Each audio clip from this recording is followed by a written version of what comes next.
Oh, now it's taping live. Okay. Now we have an understanding what's going on. This is the two brothers just talking, and I'm Glenn. This is my brother Gary, and we're talking about things that interest us, and we know that interest other people. So this is our opportunity to begin this.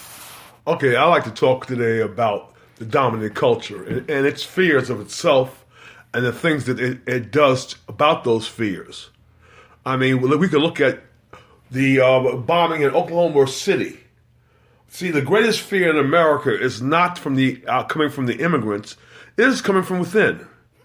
The biggest problem that America faces is itself, and that needs to be addressed, and addressed now, not tomorrow, not next week, but now. What do you think, bro? Yeah, I think what's so interesting about what you just said is that when we don't look for within, we always look for the enemy on the outside. Like that cartoon Pogo that said we have found the enemy and the enemy is us. To me, the biggest terrorist, and I think we've talked about this before, is the white man. And it seems like he deflects from everything but himself, but he's the one who has been the terrorist historically. True. I mean, that's very true. I mean, he's been a terrorist as far as stripping cultures of their language, of their history, none more than the black culture.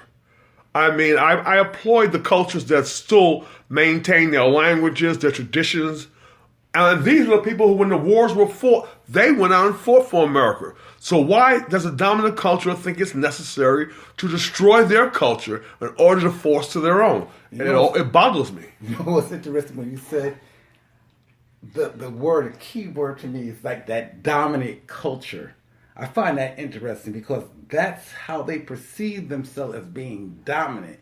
But they're dominant is not through understanding, it's through brute force. All through the European struggle is always about brute force. That's how they conceive what power is. On brute force and fear. And that's how they have control even the people who live in this country, the minorities, because they use fear. They use fear through politics. They use fear through the police department. They use fear through schools. Absolutely. And so when you say dominant culture, I think that they are subdominant trying to be dominant. Well, dominance. My use of dominance is an oxymoron. Okay. I don't see him as a dominant culture because if you are a strong culture, you don't need to put somebody else down in order to enhance yourself. Exactly. So to me, their whole culture is based on fears. Okay, fears that they are so inadequate that they can never rise above this inadequacy. Okay, that's what I see. And that's interesting because if you present that to white culture and you talk to white people, they will become defensive. My question is, why do they choose to be defensive? I mean, if it's not true, why would it even have any place? It is true. See, because everything they have, they stole. I mean, they may have been great scientists, but if you've ever been to England, you would know that England doesn't have any spices. Every spice they got was from India. Mm-hmm. Every idea they got was from somebody else. Okay, so when a culture has a need to steal, I don't mind the refining of the information, but when you steal it and claim it as your own, I mean, when I was a kid going to school, I loved this book's Western civilization. What civilization? What Western? I mean, what did they bring to the table that nobody else did? Maybe the Greeks, maybe the Romans, but England? Nah. And England at that time was supposed to be again, I love that word you use, that oxymoronic word of the dominant culture. But you know what?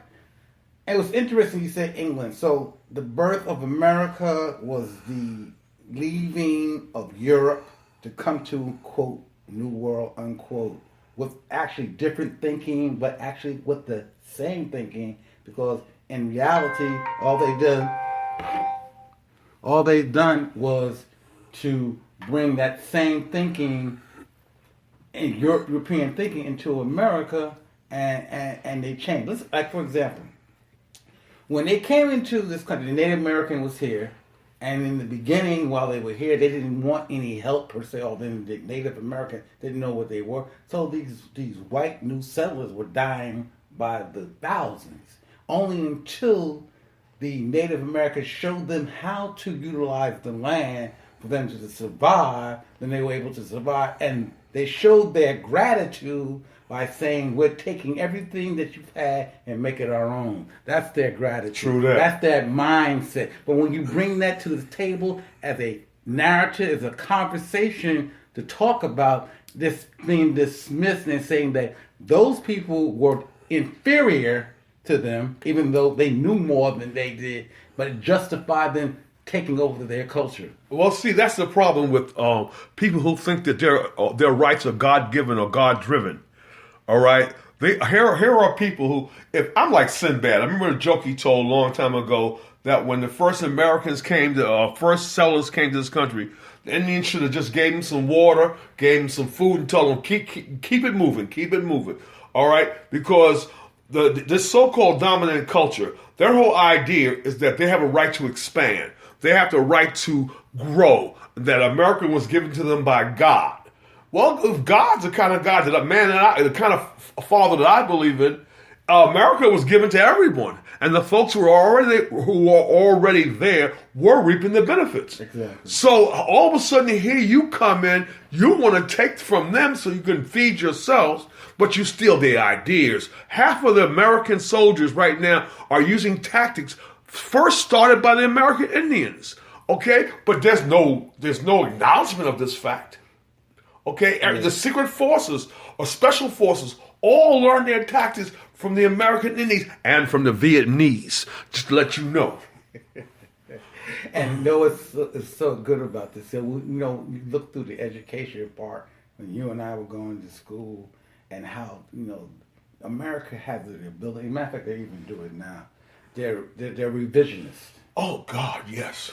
They, at first, they revised it in a way that we were miseducated versus being educated. And then the period of time in the 60s, 70s, all of a sudden there was this flood of new information that kind of like revealed exactly what was going on in that process. But what happens now, we're going back to the revisionists. Remember that story about now in the history book that blacks weren't slaves, they were just indentured servants. Yes. So what a crock.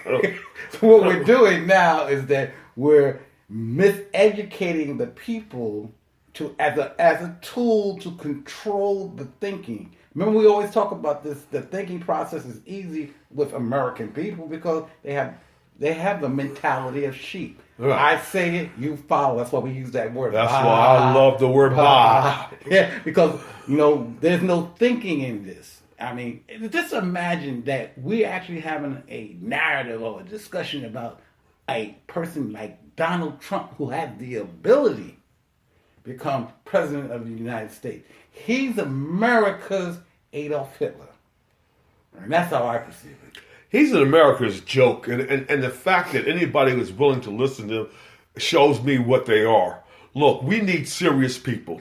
Okay? And Donald's 15 minutes is up. We need people who care about America, who want to see America grow. Not the America that's of fear. See, courage is that not the absence of fear, it's the respecting of fear. Okay? Sure, you may be afraid. Sure, you may not like this guy coming from an Islamic faith and he may change your world. But everything in the world has been changed by people. Okay? Stop whining. Stop running into corners. Stop extolling the bygone days. I hate that. There are no bygone days. Okay? If you look at black people, if you look at the bygone days, there was nothing good for us back there. Okay, so now we have to make our own days. We have to fight for the future. Not only our future, but our children's future. Yes. And that's what's real. Yeah, I'm glad you said that because you know what? Yeah. I think at one time in America, the future was important. But as we look at what this country has done to the land, the disrespect of the land, as Native Americans had a reverence for the land, white culture has a irreverence or non-reverence of the land. Exploit it, use it, take from what you can do, but give nothing back. Exactly. It's like the Republican Party. The Republican Party sits up here and it plays to your fears. And it tells you what's wrong with America, but it gives you no solution. Okay, and the only solution they're going to hand you is the Bible. I knew an African one time when I was in college who told me at one time the African had the land, the white man had the Bible. Now the African got the Bible, but the white man got the land. Wake up, think about it.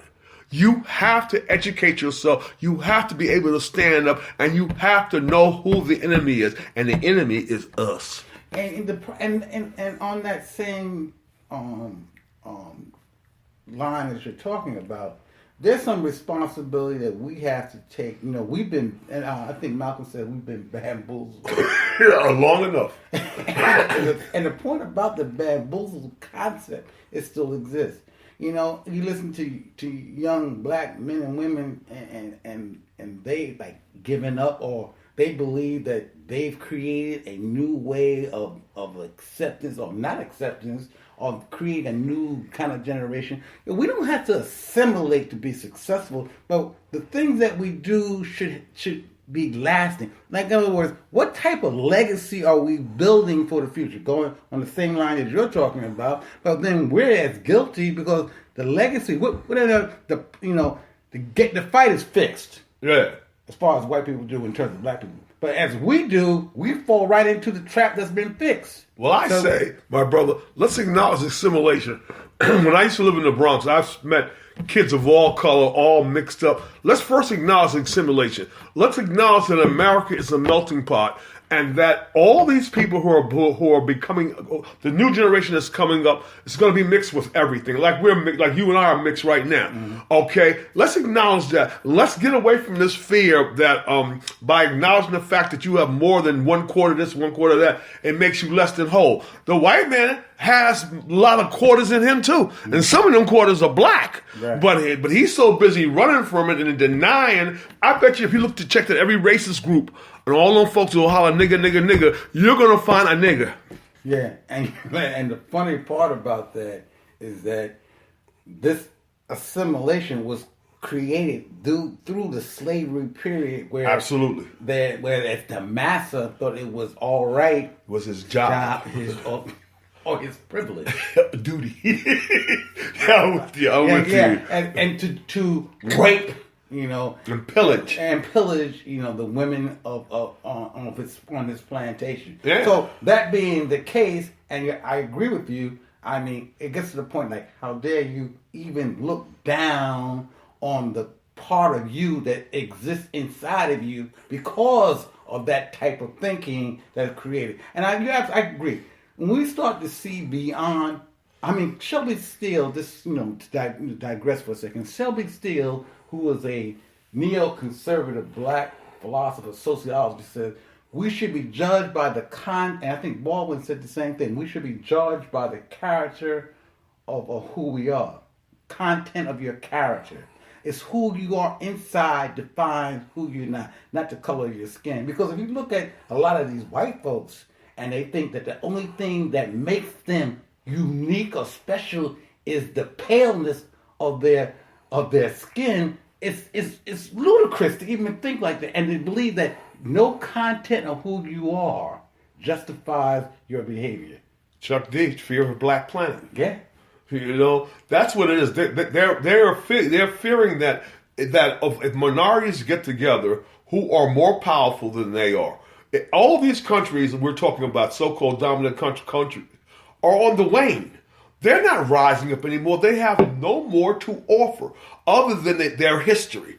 That's why the English is always talking about 1700. That's why Americans in this country is always talking about presidents and things like that, and great presidents, and Ronald Reagan. Oh, Lord, if I hear any more about Ronald Reagan, I'm going to puke. And he was an absolute joke. Yeah, he's a joke. But I mean, George W. Bush, Jr., whatever you're talking about, these guys have accomplished nothing.